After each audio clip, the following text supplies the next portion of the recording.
MS투데이 시청자 여러분 반갑습니다. 오늘은 의료사고가 발생했을 때 우리 소비자들은, 환자들은, 국민들은 어떠한 대책을 할 수 있는지 설명을 드리도록 하겠습니다.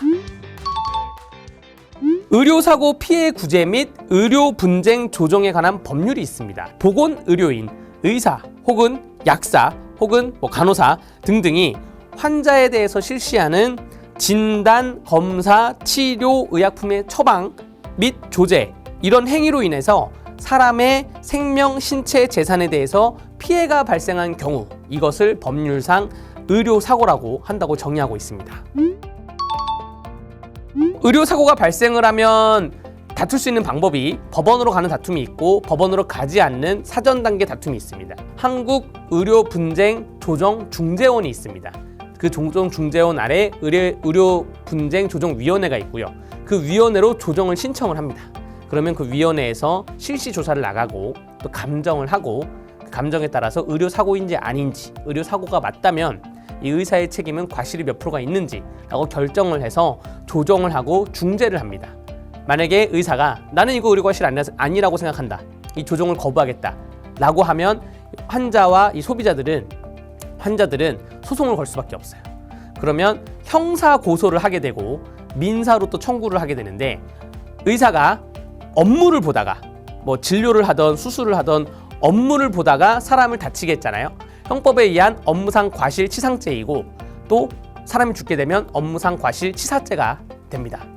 대법원은 판례를 어떻게 구성하고 있냐면, 의사가 결과 발생을 예견할 수 있었음에도 이를 예견하지 못하였거나 결과 발생을 회피할 수 있었음에도 이를 회피하지 못했는지 일단 우선적으로 검토를 해야 되고, 과실 유무를 판단을 할 때 업무에 종사하는 일반인 평균인 수준의 주의 정도를 표준으로 해서 당시에 의학의 수준과 의료 환경, 의료 행위 특수성 이런 걸 다 고려를 해야 된다. 업무상 과실로 인하여 환자에게 상해나 사망이 발생했을 때는 엄격한 증거, 아주 엄격한 증거에 의해서 합리적 의심이 전혀 없을 정도로 이것이 과실이라는 것이 증명이 돼야 된다라는 것입니다. 이것이 업무상 과실치상이 성립이 돼야지 불법행위가 되는 것이고, 그래야지 민법 750조에 의해서 불법행위 손해배상 청구를 할 수가 있습니다. 단순히 실수를 한 것 같다라고 한다면 민법 390조에 의해서 채무 불이행에 의한 손해배상 청구를 할 수가 있어요. 상호 간에 의무가 있는 그런 계약이 있습니다.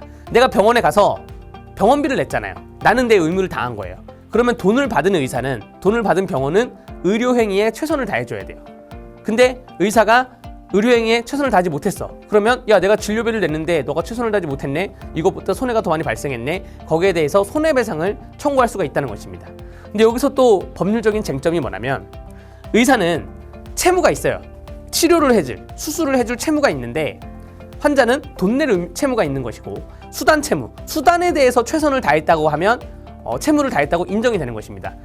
꼭 1등을 해야지만 학고비를 지급하는 게 아니라, 그런 것처럼 의사들도 꼭 완치가 돼야지만, 암이 완치가 되고 치료가 돼야지만 결과 발생에 의해서 환자들이 돈을 내는 것이 아니라, 어떠한 의사들이 적정한 수단만 행위를 하면 채무는 다 했다라고 보여지기 때문에 그런 수단조차 하지 않았냐가 이 민사에서는 관건이 되는 것이고요. 입증 책임의 완화라는 그런 법리가 생겨났습니다.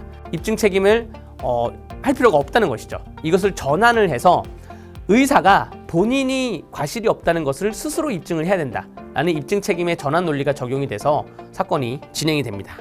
의료사고를 당했을 때 환자가 내 스스로가 상대적인 약자이기 때문에 이것을 포기하시는 분들이 많아요. 의료사고를 당했을 때 좀 더 적극적으로 대응하시길 추천드리면서 건강한 대한민국이 되길 기도하겠습니다. 다음 기회에 만나요.